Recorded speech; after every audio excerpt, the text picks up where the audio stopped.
स्वागत है आपका। आप देख रहे हैं आज तक, आपके साथ हूं मैं नेहा बाथम। घड़ी में 9 बज गए हैं, वक्त हो गया है 9 बज गए का, लेकिन आज 9 बज गए की एक खास पेशकश हम सेण गांव से लेकर आए हैं। जी हां, सेण गांव, वही गांव जो कि जनरल बिपिन रावत का पैतृक गांव है। यही वो घर हम आपको दिखा रहे हैं जहां पर बचपन का उनका काफी सारा वक्त बीता। आज भी उनके चाचा चाची और कुछ रिश्तेदार यहां रहते हैं। लेकिन दरअसल सेण गांव कहां पर पड़ता है, इसकी लोकेशन एक बार हम आपको दिखा देते हैं। ये दरअसल मुख्य जो सड़क है वहां से 1 किलोमीटर की पगडंडी से होकर यहां पर आना पड़ता है। कुछ ही यहां पर घर हैं, लेकिन अभी इनके चाचा और चाची यहीं पर रहते हैं। जनरल बिपिन रावत एक अद्भुत योद्धा, एक अदम्य साहस के परिचायक। और आज उनके जो कार्यक्रम में, दिल्ली में जो कार्यक्रम होने वाला है, जहां उनका पार्थिव शरीर लाया जाएगा, वहां पर उनके चाचा भी पहुंचने वाले हैं। उनके कई और रिश्तेदार भी वहां पर पहुंचेंगे उनको आखिरी दर्शन उनके लेने के लिए। लेकिन हम आपको बता दें कि सिर्फ सेना नहीं, पूरा देश इस वक्त शोकाकुल है, पूरा देश सदमे में है। पूरा देश यही सोच रहा है कि काश जनरल बिपिन रावत इस तरीके से ना गए होते। ये बहुत बड़ा सदमा पूरे देश के लिए है, क्योंकि एक ऐसा योद्धा देश ने खो दिया है जो अपने ही तरीके से लीड कर रहा था, जिसके लिए संविधान को बदल दिया गया था। उन्हें सीडीएस की पोस्ट दी गई थी, प्रथम सीडीएस बने थे जनरल बिपिन रावत। तो हमारा और पूरे देश का सलाम इस अद्भुत योद्धा को। खबर आई और इस पूरी दुर्घटना के बाद एक हीरो की तरह जीतते हुए बाहर निकले बिपिन रावत, लेकिन ऐसा नहीं हो पाया।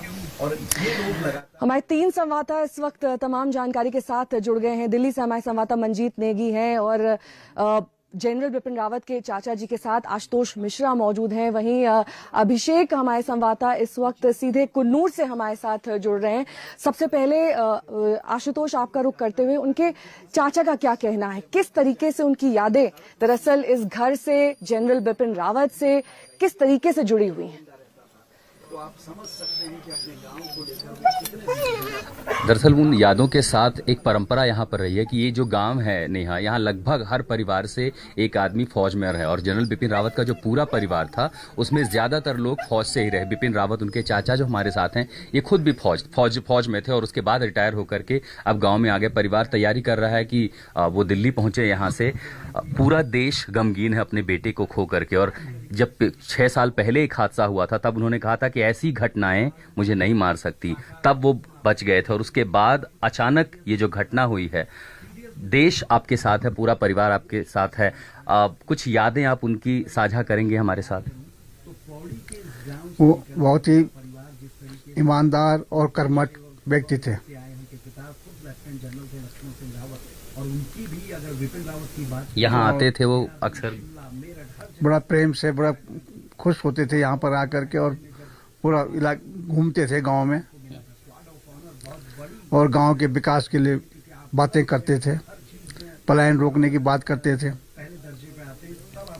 और जो यहाँ से पलायन हो भी चुका है उसको वापस लाने के लिए कहते थे। उत्तराखंड के ज्यादा जो युवा है, कहा जाता है कि लगभग हर गांव से एक फौजी ये गांव देता है। आसपास के लोगों को भी वो प्रेरित करते थे कि वो भी मातृभूमि की सेवा करने के लिए फौज का हिस्सा बने। हाँ, वो सब बच्चों को बता देते कि वो फौज में आए और उस देश की सेवा करें। पहले वो सेना प्रमुख बने और उसके बाद उन्हें चीफ ऑफ डिफेंस स्टाफ बनाया गया था। कितना बड़ा गर्व का मौका था आपके परिवार के लिए, आपके सूबे के लिए? हाँ, बहुत गर्व की बात थी हमारे परिवार के लिए। हमने यहाँ पर पूजा भी की थी उस समय, और मिठाइयाँ भी बांटी थी पूरे क्षेत्र में। उनका परिवार, आप खुद भी फौज में रहे, पूरे परिवार की देख हमें जो जानकारी मिली कि एक परंपरा रही है फौज में, लगभग हर पीढ़ी से कोई न कोई फौज में जरूर रहा है। हाँ, उनके दादाजी, हमारे ताऊ जी, वो भी फौज में थे। उनके पिताजी भी फौज में थे, डिप्टी चीफ पद से वो रिटायर हुए थे। और आपने कितने साल सेवा की थी? मैंने तो 20 साल सेवा की। मैं तो छोटे रैंक में था। और जब वो चीफ ऑफ डिफेंस स्टाफ बने उसके बाद बातचीत होती थी आपसे? उनकी बातचीत हुई थी। मैं वही गांव के विकास के लिए, सड़क के लिए, तो नेहा, परिवार गमगीन है, कुछ यादें उनकी वो साझा कर रहे हैं। दरअसल इन्हें निकलना है दिल्ली के लिए। आशुतोष, आपके पास बातचीत करने के लिए हमारे साथ अभिषेक भी मौजूद है और साथ ही मंजीत नेगी भी मौजूद है। लेकिन हमने सुना कि किस तरीके से उनके चाचा आज दिल्ली में जो कार्यक्रम है उसमें हिस्सा लेने के लिए अब से कुछ ही देर बाद यहां से निकलने वाले हैं। लेकिन ये सेना का भाव दरअसल इस परिवार में बहुत पहले से ही मौजूद है। जनरल बिपिन रावत के पिता लक्ष्मण सिंह रावत भी सेना में ही थे। उसके बाद काफी वक्त इसी सैण गांव में जनरल बिपिन रावत का गुजरा। शिक्षा उन्होंने देहरादून से ली, लेकिन देश के लिए कुछ करने का जज्बा, वो साहस, वो अद्भुत शौर्य हमेशा से ही उनके साथ जुड़ा रहा। 4 दशक से भी ज्यादा का समय जो सेना में बिता दे, उससे आप ये अंदाजा लगा सकते हैं कि कितना ज्यादा भाव देश के लिए कुछ कर गुजरने का जनरल बिपिन रावत में था।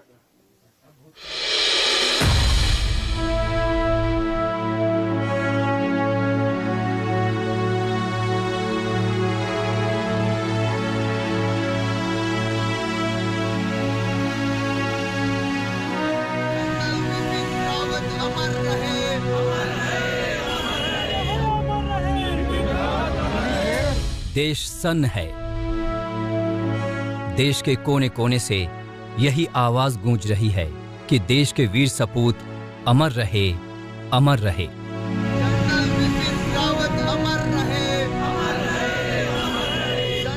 Chief of defence staff general Bipin Rawat देश के लिए क्या थे, श्रद्धांजलि की ये तस्वीरें खुद ब खुद बयां कर रही हैं।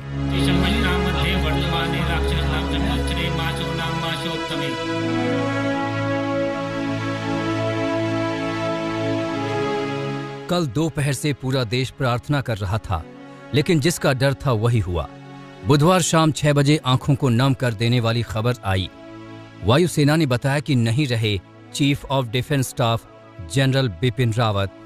हेलीकॉप्टर क्रैश में बिपिन रावत और उनकी पत्नी समेत 13 लोगों का निधन हो गया। हम अभी नीलगिरीज डिस्ट्रिक्ट में हैं और यहाँ का लोकेशन का नाम है काटेरी, और जहाँ से 100 मीटर वहाँ पे जो देख रहे हैं वो है हेलीकॉप्टर क्रैश का ग्राउंड जीरो साइट। वहाँ पे अभी भी डेब्रीज पूरा सब कुछ है। वहाँ पे एयरफोर्स पर्सनल है, आर्मी पर्सनल भी है। इनफैक्ट यहाँ पे आप देख सकते हैं कि 2 आर्मी पर्सनल यहाँ इस तरह से यहाँ किसी को ना, लेकिन कंप्लीटली मना कर रहे हैं वहाँ चलने तक। तमिलनाडु पुलिस भी वहाँ पे है। तमिलनाडु पुलिस का डीजीपी थी थोड़ी देर के पहले वहाँ पे आया था, वो भी चेक कर रहा है कि क्या हुआ है। जो वहाँ देख रहे हैं वो पेड़ और वो घर, उसकी फांसी ये हेलीकॉप्टर ने क्रैश किया था। और यहाँ के लोकल जो पीपल है उन्होंने हेल्प करे थे और इस रास्ते से ही लेकिन किसी लोग को वो रेस्क्यू करने के लिए भी हेल्प कर रहे थे वहाँ पे। और जैसे आप देख सकते हैं वहाँ पे अभी इन्वेस्टिगेशन भी शुरू हुआ है। हमारे सोर्सेस बोल रहे हैं कि बहुत ज्यादा टेक्निकल इक्विपमेंट्स जो था उनको अभी रिकवर करने का भी वहाँ पे सर्च और सब कुछ हो रहा है। बुधवार सुबह 8:47 पर जब दिल्ली से वायुसेना के स्पेशल एयरक्राफ्ट से chief of defence staff general Bipin Rawat अपनी पत्नी समेत 14 लोगों के साथ रवाना हुए थे, सुबह 11:34 पर तमिलनाडु के सुलूर पहुंचे। सुबह 11:48 पर वायुसेना के हेलीकॉप्टर MI-17 V5 से स्टाफ कॉलेज में लेक्चर देने के लिए आगे रवाना हुए। दोपहर 12:20 पर हेलीकॉप्टर क्रैश होने की खबर आई और शाम करीब 6 बजे दिल को तोड़ देने वाली खबर कि देश ने बहादुर सपूत को खो दिया। एक बात हमें जरूर कहना पड़ेगा कि बिपिन रावत जी की जो शालीनता, संवेदनशीलता, सज्जनता, अनुभव, आज सब कुछ मुझे नए सिरे से याद होने लगी है जब सुना है मैंने कि उनको हादसे के चलते मौत हो गई। ये दुखदाई खबर जैसे ही मिली, देश में शोक की लहर दौड़ गई। राम की नगरी अयोध्या में अखिल भारतीय विद्यार्थी परिषद से जुड़े छात्र मोमबत्तियां लेकर सड़कों पर आ गए। वंदे मातरम और भारत माता की जय के नारे से अयोध्या गूंज उठा। बिहार के जमुई में सैकड़ों लोगों ने जनरल रावत को श्रद्धांजलि देने के लिए कैंडल मार्च किया। राजस्थान के झालावाड़ में भगत सिंह फाउंडेशन के कार्यकर्ताओं ने निर्भय सिंह सर्किल पर कैंडल जलाकर देश के वीर सपूत को श्रद्धांजलि दी। पश्चिम बंगाल के सिलीगुड़ी में शोक छाया था। देश ने दर्दनाक हादसे में एक वीर सपूत को जो खोया था। विशाखापट्टनम में बीजेपी युवा मोर्चा के कार्यकर्ताओं ने सीडीएस जनरल बिपिन रावत को भावभीनी श्रद्धांजलि दी।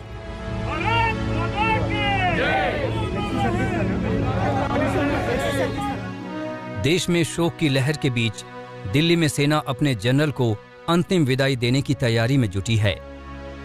आज शाम दिल्ली लाया जाएगा पार्थिव शरीर।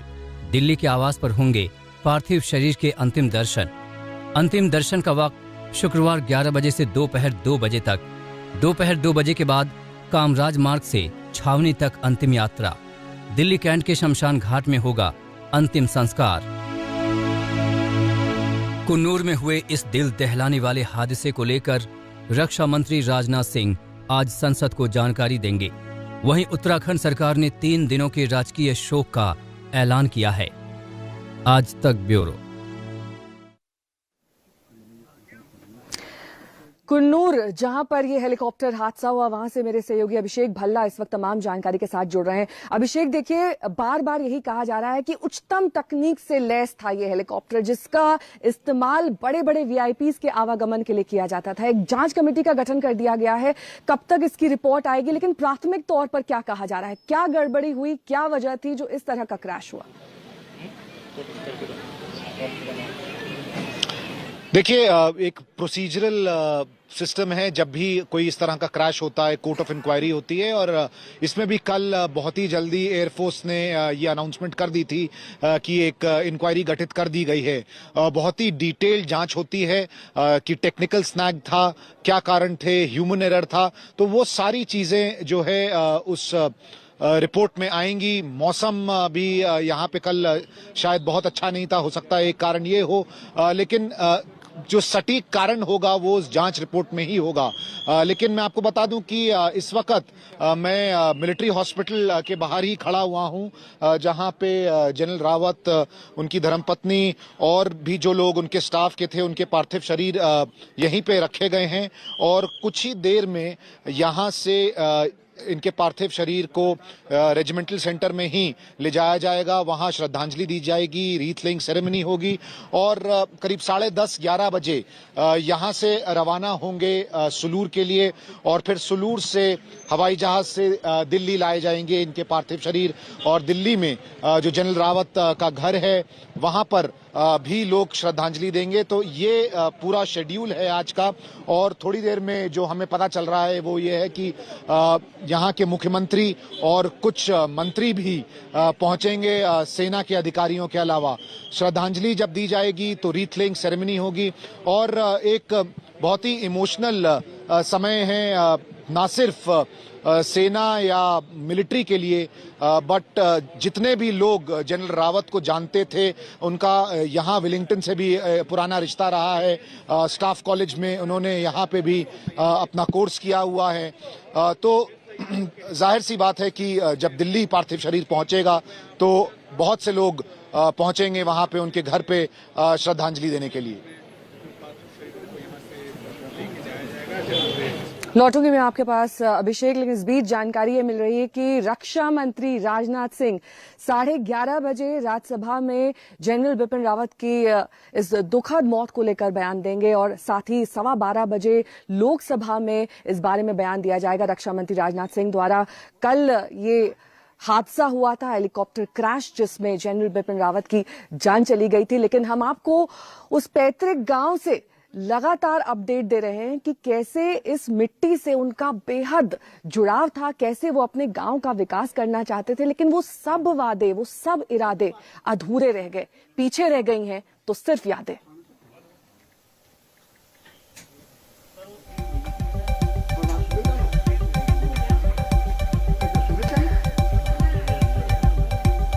मंजीत नेगी मेरे सहयोगी इस वक्त तमाम जानकारी के साथ जुड़े हुए हैं। मंजीत, रक्षा मंत्री राजनाथ सिंह 11:30 बजे और 12:15 बजे राज्यसभा लोकसभा में बयान देने वाले हैं, और साथ ही जो आज दिल्ली में उनके घर पर श्रद्धांजलि का कार्यक्रम, वो कितने बजे तक वहां पर उनका पार्थिव शरीर पहुंच जाएगा, क्या जानकारी मिल रही है?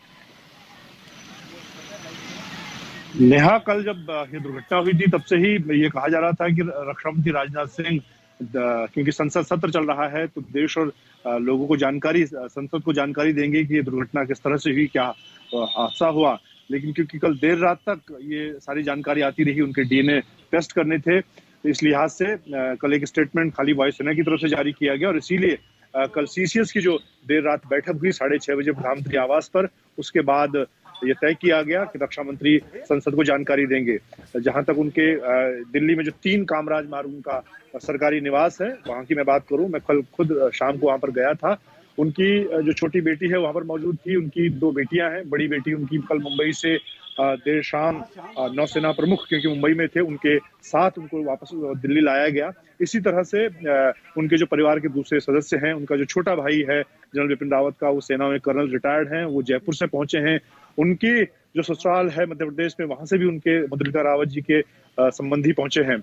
और आज उनका पार्थिव शरीर घर पर नहीं लाया जाएगा, आज उनका पार्थिव शरीर दिल्ली में मिलिट्री हॉस्पिटल में रखा जाएगा। और कल सुबह उसे 11 बजे 3 कामराज मार्ग पर उनकी पत्नी और उनका पार्थिव शरीर लाया जाएगा, जहां पर कल शुक्रवार को 11 बजे से लेकर 2 बजे तक लोगों के अंतिम दर्शन के लिए रखा जाएगा। और उसके बाद 2 बजे के बाद तीनों ट्राई सर्विस बैंड के साथ उनकी यात्रा निकलेगी, जो यहाँ से कामराज मार्ग से होते हुए धौला कुआं ब्रार स्क्वायर, जहाँ पर सेना के अधिकारियों और जवानों का अंतिम संस्कार होता है, वहां पर उनका अंतिम संस्कार होगा। 4 बजे के बाद का समय रखा गया है, क्योंकि जनरल बिपिन रावत की एक छोटी बहन जो अमेरिका में रहती हैं, वो अमेरिका से आ रही हैं, उनके 3 बजे कल पहुंचने का कार्यक्रम है, इसीलिए इस लिहाज से ये कार्यक्रम बनाया गया है। जी बिल्कुल, ये पूरे कार्यक्रम की रूपरेखा यहाँ पर मंजीत जानकारी दे रहे थे। लेकिन इस वक्त पूरा देश शोकाकुल है, पूरा देश स्तब्ध है। प्रधानमंत्री नरेंद्र मोदी ने भी संवेदना और शोक व्यक्त करते हुए कहा कि देश ने एक अद्भुत साहस वाला योद्धा खो दिया है, जिसने एक नया मार्गदर्शन दिया सेना को नई ऊर्जा से भरा, नई तकनीक सेना में शामिल करने की कई सारी कोशिशें की। ऐसे में इस योद्धा को भुला पाना लगभग नामुमकिन है।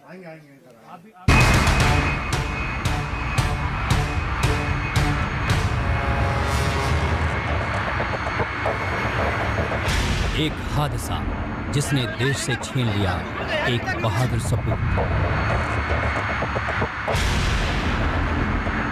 एक हादसा जिससे बिछुड़ गया उत्तराखंड की माटी का लाल। पौड़ी जिले के द्वारीखाल ब्लॉक के गांव सैण में शोक और सन्नाटा है। सीडीएस जनरल बिपिन रावत का यही पैतृक घर है। जनरल बिपिन रावत के निधन की खबर से पूरा गांव शोकाकुल है। इस घर को अगर आप करीब से देखें तो ये वही घर है जहां पर जनरल बिपिन रावत कई बार आए हैं। वो दिल्ली और देहरादून तो रहे, लेकिन ये घर उनका पैतृक घर है और इस घर में उनके रिश्तेदार रहते हैं। बेहद दुखी हैं वो। बहुत गौरव की बात थी, मैं क्या करें, तो आकस्मिक ही उनका ये दुखद समाचार हमको मिला, जिससे सभी दुखी हैं हम लोग। पूरा क्षेत्र में सब लोग दुखी हैं, पूरा परिवार दुखी है हमारा। पौड़ी की तरह उत्तरकाशी में भी मातम है। उत्तरकाशी जिले का थाती गांव जनरल बिपिन रावत का ननिहाल है। जो साल पहले 2019 में जनरल रावत अपने ननिहाल थाती गांव आए थे। टेढ़ी मेढ़ी पहाड़ी पगडंडियों से होते हुए वो स्कूल को भी देखने गए थे, जहां उनकी मां पढ़ा करती थी। लेकिन परिवार के लोगों ने सोचा भी नहीं था कि 2 साल पहले इस तरह हंसी खुशी मिलकर गए बिपिन रावत अब कभी अपने ननिहाल नहीं लौट पाएंगे। तमिलनाडु में जो हवाई जो क्रैश हुआ उनका हेलीकॉप्टर, वो जो है एक दुखद हमारे लिए खबर है। और इससे पहले भी उनकी पत्नी की तो मृत्यु की खबर सरकार ने पहले डिक्लेयर कर दी थी, परंतु बिपिन रावत जी की जो है मृत्यु खबर अभी डिक्लेयर की है सरकार ने। और ये उनका ननिहाल है। पूरा हमारा थाती गांव एक शोक की लहर में डूबा हुआ है। हम इससे पहले भगवान से पूजा अर्चना कर रहे थे कि भगवान उनके सकुशल लौट आए, परंतु भगवान को कुछ और ही मंजूर था, जो आज जो है बिपिन रावत जी हमारे बीच में नहीं थे। उस यात्रा की सुखद यादें आज भी यहाँ के लोगों के दिल में हैं। तब जनरल रावत ने रिटायरमेंट बाद की जिंदगी की भी बात की थी। ननिहाल के विकास, खासकर शिक्षा को बढ़ावा देने की बात कही थी। कोशिश यही है सरकार के साथ भी, मुख्यमंत्री जी से भी जब मेरी मुलाकात होती है तो मैं उनसे यही कहता हूँ कि इस इलाके में हमें उच्च शिक्षा की जो सहूलियत है वो प्रदान करनी होगी। अगर यहाँ पे अच्छे इंजीनियरिंग कॉलेज, मेडिकल कॉलेज खुलेंगे तो हमारे जो नौजवान हैं यहाँ से पलायन नहीं करेंगे, यहीं रुकेंगे। उत्तराखंड से सैकड़ों किलोमीटर दूर मध्य प्रदेश के शहडोल में भी जनरल रावत के निधन पर शोक छाया है। शहडोल के सुहागपुर में उनकी ससुराल थी, यानी उनकी पत्नी मधुलिका का मायका। रिश्तेदारों के मुताबिक बहन और बहनोई जल्द ही शहडोल आने की तैयारी में थे, लेकिन इससे पहले ही ये दुखद खबर आ गई। तो दशहरा का जो पूजा पाठ थी वो हमारी बेटी ने अपने फूफा जी के साथ में अपने घर में उन्होंने किया था। तो तब तो ये मुलाकात बहुत अच्छी थी हम लोग की। उसके बाद बातचीत हुई है हमारी 10 दिन पहले उनसे। उन्होंने कहा था कि मैं प्रॉमिस करता हूँ कि मैं 2012 के बाद से नहीं आया हूँ, लेकिन जनवरी 2022 में मैं वादा करता हूँ कि मैं शहडोल आऊँगा। शहडोल आने का बोला था? हाँ, उन्होंने शहडोल आने का ससुराल, मतलब अपने ससुराल आने के लिए जनवरी 2022 में उन्होंने कहा था। सीडीएस जनरल बिपिन रावत के निधन पर उत्तराखंड गम में डूबा है। उत्तराखंड में आज से 3 दिन का राजकीय शोक है। क्योंकि उनका जाना मेरे लिए व्यक्तिगत क्षति है, साथ ही साथ भारत के साथ उत्तराखंड के लिए बहुत बड़ी क्षति है। एक सैनिक पुत्र होने के नाते हमेशा उनके अंदर इतनी सादगी, सरलता थी कि हमेशा वो मेरा मार्गदर्शन करते रहते थे। अभी कुछ दिनों के अंतराल में ही मुझे उनके साथ मेरे पिताजी की जो रेजिमेंट है, महार रेजिमेंट के सेंटर में उनके साथ जाना था, लेकिन बीच में ही नियति को कुछ और मंजूर था। आज उनके परिवार पर जिस प्रकार का एक कष्ट आया है, बड़ा कष्ट आया है, और मैं समझ सकता हूँ एक सैनिक पुत्र होने के नाते कि उनके परिवार पर क्या बीत रही होगी। भगवान उनको अपने श्री चरणों में स्थान दे। तमिलनाडु के कुन्नूर में कल जनरल बिपिन रावत का हेलीकॉप्टर क्रैश हो गया था। हादसे में जनरल रावत और उनकी पत्नी मधुलिका रावत समेत 13 लोगों का निधन हो गया। उत्तरकाशी से ओंकार बहुगुणा, कोटद्वार से विकास, शहडोल से राघवेंद्र शुक्ला, भोपाल से रविश पाल सिंह के साथ दिलीप सिंह राठौर, द्वारी खाल, आज तक। जनरल बिपिन रावत के इस आकस्मिक निधन से इस वक्त पूरा उत्तराखंड ही नहीं बल्कि पूरा देश शोकाकुल है, और संवेदनाएं दरअसल गांव वालों की तरफ से भी हैं कि आखिरकार जिस शूरवीर का जन्म यहाँ पर हुआ, जिस शूरवीर का बचपन यहाँ पर गुजरा, उसका वादा दरअसल अधूरा रह गया। जनरल बिपिन रावत ने कहा था कि वो अपने गांव वापस लौटेंगे, जब सेवा निवृत्त हो जाएंगे, जब रिटायरमेंट हो जाएगा तब और ज्यादा वक्त यहाँ पर बिताएंगे और अपने गांव के लिए कुछ करेंगे। लेकिन इस बीच कई सारे नेताओं ने, राजनेताओं ने अपनी श्रद्धांजलि उन्हें दी है। सुनिए। उनका जाना मेरे लिए व्यक्तिगत क्षति है, साथ ही साथ भारत के साथ उत्तराखंड के लिए बहुत बड़ी क्षति है। एक सैनिक पुत्र होने के नाते हमेशा उनके अंदर इतनी सादगी, सरलता थी कि हमेशा वो मेरा मार्गदर्शन करते रहते थे। अभी कुछ दिनों के अंतराल में ही मुझे उनके साथ मेरे पिताजी की जो रेजिमेंट है, महार रेजिमेंट के सेंटर में उनके साथ जाना था, लेकिन बीच में ही नियति को कुछ और मंजूर था। आज उनके परिवार पर जिस प्रकार का एक कष्ट आया है, बड़ा कष्ट आया है, और मैं समझ सकता हूँ एक सैनिक पुत्र होने के नाते कि उनके परिवार पर क्या बीत रही होगी। भगवान उनको अपने श्री चरणों में स्थान दे। तीनों सेना के प्रमुख उनके परिवार के साथ में थे। हमें इसकी जानकारी अभी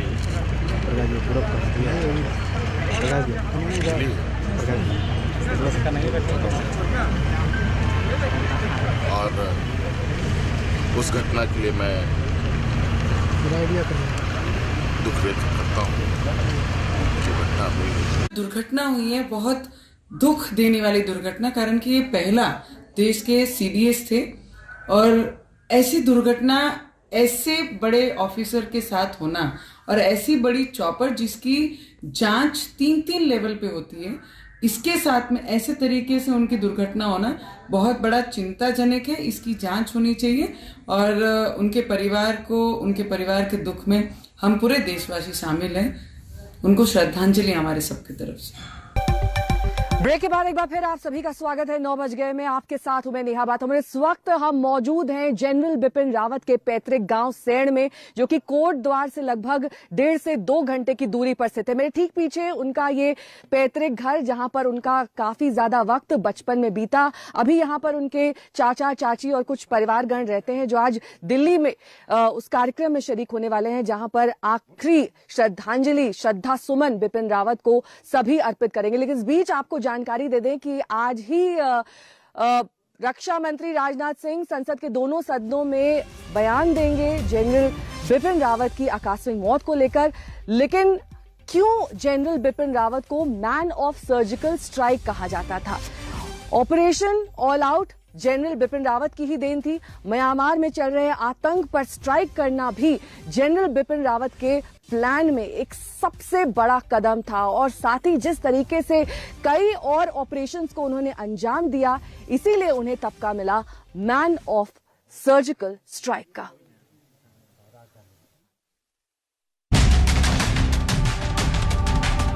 तस्वीरें जड़ कर देने वाली, खबर मस्तिष्क को शून्य में धकेल देने वाली। जलता हुआ हेलीकॉप्टर, टूटे हुए पेड़ की टहनियां, उठते हुए धुएं के बीच हर कोई बस मनाता रहा, ईश्वर रक्षा करे सबकी। लेकिन शाम तक सारी उम्मीदों ने दम तोड़ दिया। खो दिया देश ने अपना वो राष्ट्र सेनानी, जिसने आतंकी भेजने वाले पाकिस्तान को उसकी हर हरकत की दुर्गति हासिल करने के लिए तैयार रहने को कहा।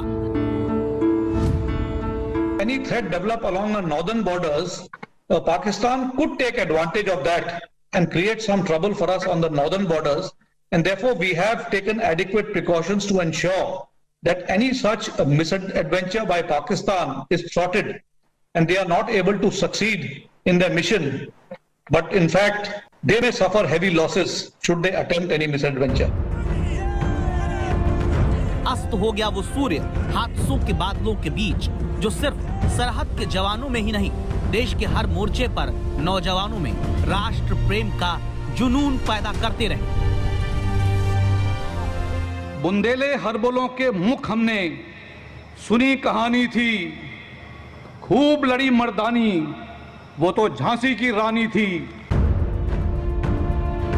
देश देशवासियों की रक्षा के लिए ऊंचाई वाले युद्ध क्षेत्र और आतंकवाद के खिलाफ ऑपरेशन के विशेषज्ञ वो जनरल बिपिन रावत ही थे, जिन्होंने 21वीं सदी में सीमा पार जाकर दुश्मन को उनके नापाक हरकत का अंजाम सिखाना शुरू किया। आतंकवादी होते हैं, वो अपनी रणनीति बदलते रहते हैं और हमको उनसे आगे चलकर कार्रवाई करनी होती है। तो हमको भी जो अपनी रणनीति है, उनकी रणनीति को मद्देनजर रखते हुए और ये ध्यान में रखते हुए कि वो आगे की कार्रवाई किस प्रकार से करेंगे, अगर हम उनसे 2 कदम आगे रहे तो हमें सफलता मिलती रहेगी। आतंक विरोधी अभियान में 2 कदम आगे बढ़कर फैसले लेने वाले ये जनरल बिपिन रावत ही थे, जिन्होंने पूर्वोत्तर में पहले बड़े ऑपरेशन को अंजाम दिया। बात जून 2015 की है। मणिपुर में आतंकी हमले में 18 जवान शहीद हो गए थे। इसके बाद 21 पैरा कमांडो के जवानों ने सीमा पार जाकर म्यांमार में आतंकी संगठन के दहशतगर्दों को ढेर किया। सीमा पार म्यांमार में ऑपरेशन करने वाली 21 पैरा कमांडो तब 3rd कॉर्प्स के अधीन थी, जिसके कमांडर थे बिपिन रावत।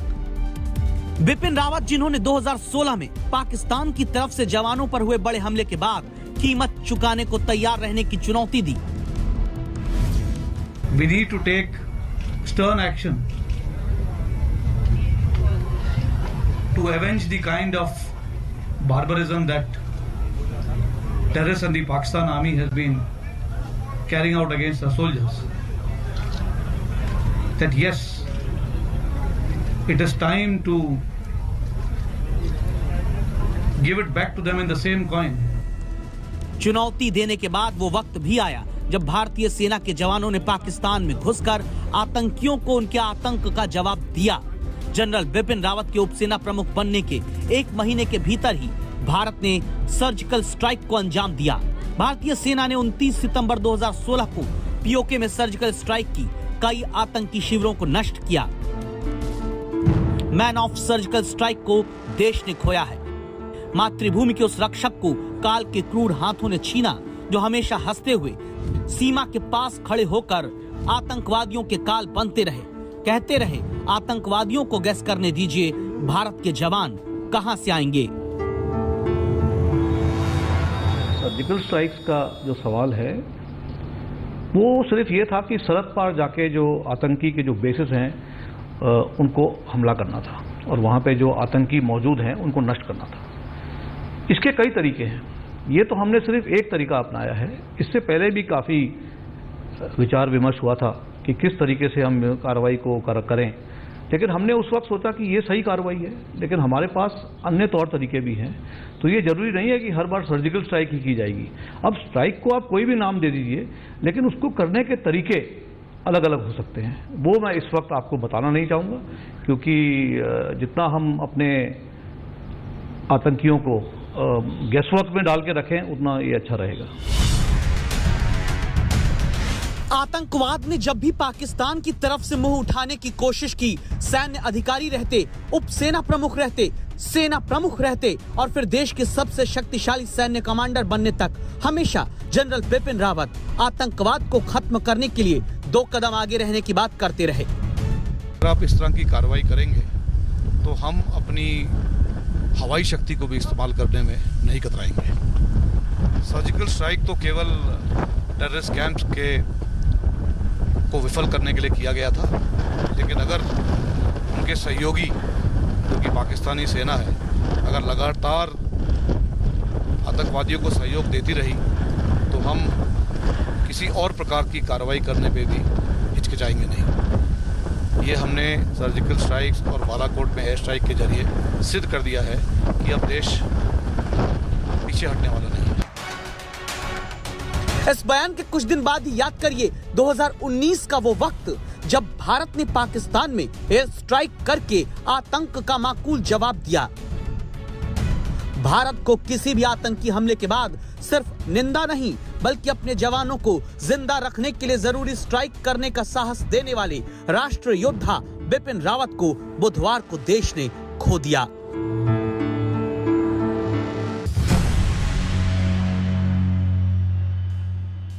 परम विशिष्ट सेवा मेडल, उत्तम युद्ध सेवा मेडल, अति विशिष्ट सेवा मेडल, युद्ध सेवा मेडल, सेना मेडल जैसे तमाम वीरता के पदकों को अपने सीने पर लगाकर चलने वाले जनरल बिपिन रावत को इसलिए भी देश हमेशा याद रखेगा क्योंकि कश्मीर में आतंकियों को ऑल आउट करने का अभियान बिपिन रावत ने ही चलाया। आपके नेतृत्व में संभव हुआ है ऑपरेशन ऑल आउट, जो लगातार जारी है। सबसे अधिक श्रेय मैं देना चाहूँगा उन वीर जवानों को जो जम्मू कश्मीर में तैनात हैं, ज़मीनी हालत को मद्देनज़र रखते हुए जो वहाँ पर बड़े साहस और जोश के साथ कार्रवाई कर रहे हैं। तो इसका श्रेय सभी को जाता है, किसी एक व्यक्ति या किसी एक संस्था को नहीं दे सकते हम। काबिल हैं, ताकतवर हैं और अगर ज़रूरत आई तो हम किसी भी तरह से ताकत इस्तेमाल करने में पीछे नहीं हटेंगे। 1995 में लेफ्टिनेंट जनरल रहते हुए भी बिपिन रावत का हेलीकॉप्टर दीमापुर में क्रैश हुआ था। उस हादसे में बिपिन रावत जख्मी हुए थे, कुछ चोट लगी थी। 26 वर्ष बाद तमिलनाडु के कन्नूर में हेलीकॉप्टर हादसे में देश के पहले सीडीएस का निधन हो गया। देश ने जनरल बिपिन रावत को खो दिया।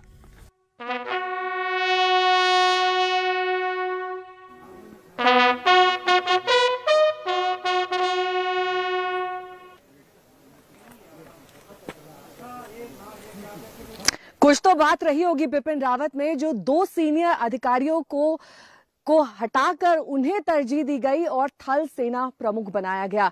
आखिरकार ऐसी क्या वजह थी कि संविधान में बदलाव करके उन्हें पहला चीफ डिफेंस स्टाफ बनाया गया? और ये वो वजह थी, दरअसल उनमें दूरदर्शी होने की क्षमता, उनमें अशांति को शांति में तब्दील करने की नेतृत्व क्षमता और साथ ही एक अद्भुत साहस और पराक्रम का परिचय हमेशा से ही अपने 4 दशक के करियर में जनरल बिपिन रावत ने दिया। आइए आपको दिखाते हैं क्या था ऐसा जनरल बिपिन रावत में जो उन्हें अलग बनाता था, जो उन्हें एक अलग छवि देता था जो उन्हें प्रधानमंत्री नरेंद्र मोदी के बार बार संबोधनों में जिक्र का हिस्सा बनाता था। उन्होंने सिर्फ मुझे एक चीज कहा था कि एक तो अब आप फौज में आ गए हो, जो भी कार्रवाई करोगे वो ईमानदारी से करना। उसका मैंने अमल किया है। दूसरी बात जो उन्होंने मुझसे कही थी कि इन्फेंट्री में अगर जा रहे हो तो ये ध्यान रखना कि आपको जो है अपने जवानों का ख्याल रखना है, और आपको अगर इज्जत मिलेगी तो जवानों से मिलेगी, और अगर आपको जवानों से इज्जत मिलती रही तो भगवान का आशीर्वाद आपके साथ रहेगा।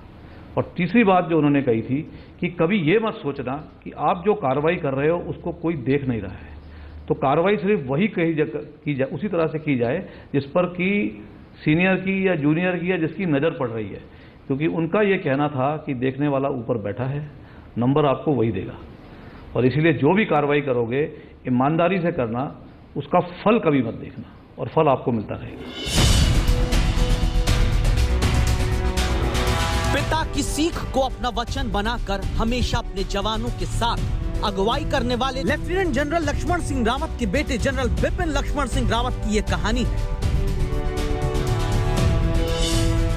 जिन्होंने अपने पिता की 11वीं गोरखा राइफल से ही सेना में 1978 में कदम रखा। अब उन्हीं जनरल बिपिन रावत के निधन की खबर आते ही रक्षा मंत्री तुरंत संसद से दिल्ली में जनरल के घर पहुंचे। सुरक्षा मामलों की कैबिनेट कमेटी की बैठक में अपने सेनापति को खोने की पीड़ा प्रधानमंत्री समेत सभी सदस्यों के चेहरे पर नजर आती है। प्रधानमंत्री मोदी ने ही 31 दिसंबर 2016 को भारतीय सेना के 26वें सेना प्रमुख के तौर पर जनरल बिपिन रावत को चुना। उस वक्त दो और वरिष्ठों के मुकाबले प्रधानमंत्री के भरोसे का चेहरा बिपिन रावत बने।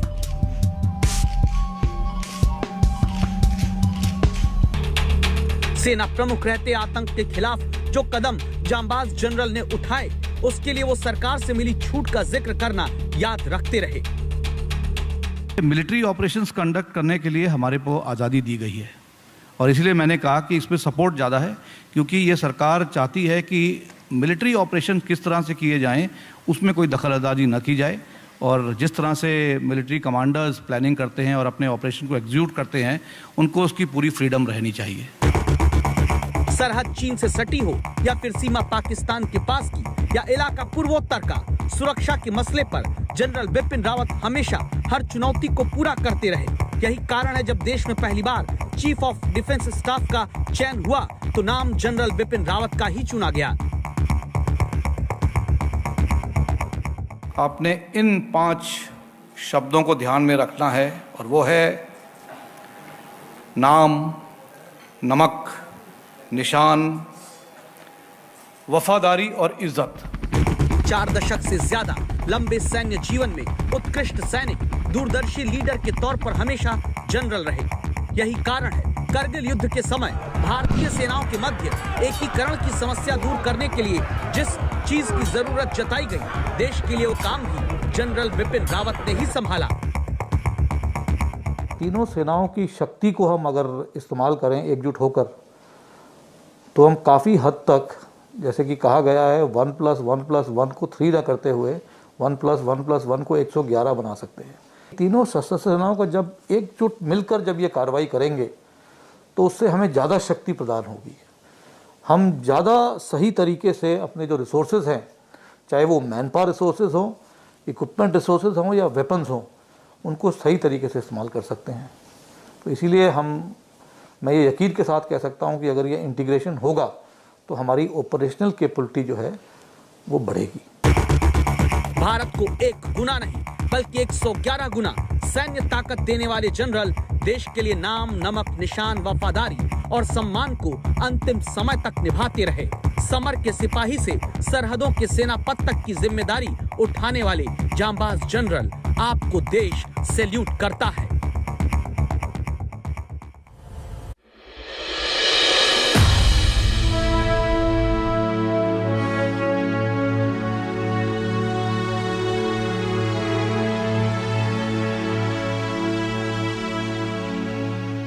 तो सबके मन में सवाल यही है कि आखिरकार क्या वजह रही होगी जो अत्याधुनिक तकनीक से लैस मी 17 V5 अचानक क्रैश हो गया। हालांकि जांच कमेटी का गठन कर दिया गया है जिसकी रिपोर्ट आएगी जिससे वजह साफ होंगी, लेकिन इस बीच हम आपको दिखा देते हैं वो वीडियो जो इस क्रैश से चंद सेकंड्स पहले का है।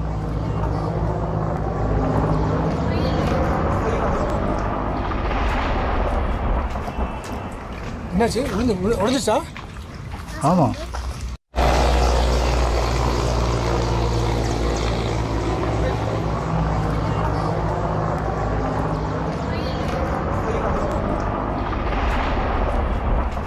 फिलहाल रुकना होगा एक छोटे से ब्रेक के लिए, फौरन होंगे हाजिर। आप बने रहिए हमारे साथ, दिखते रहिए आज तक।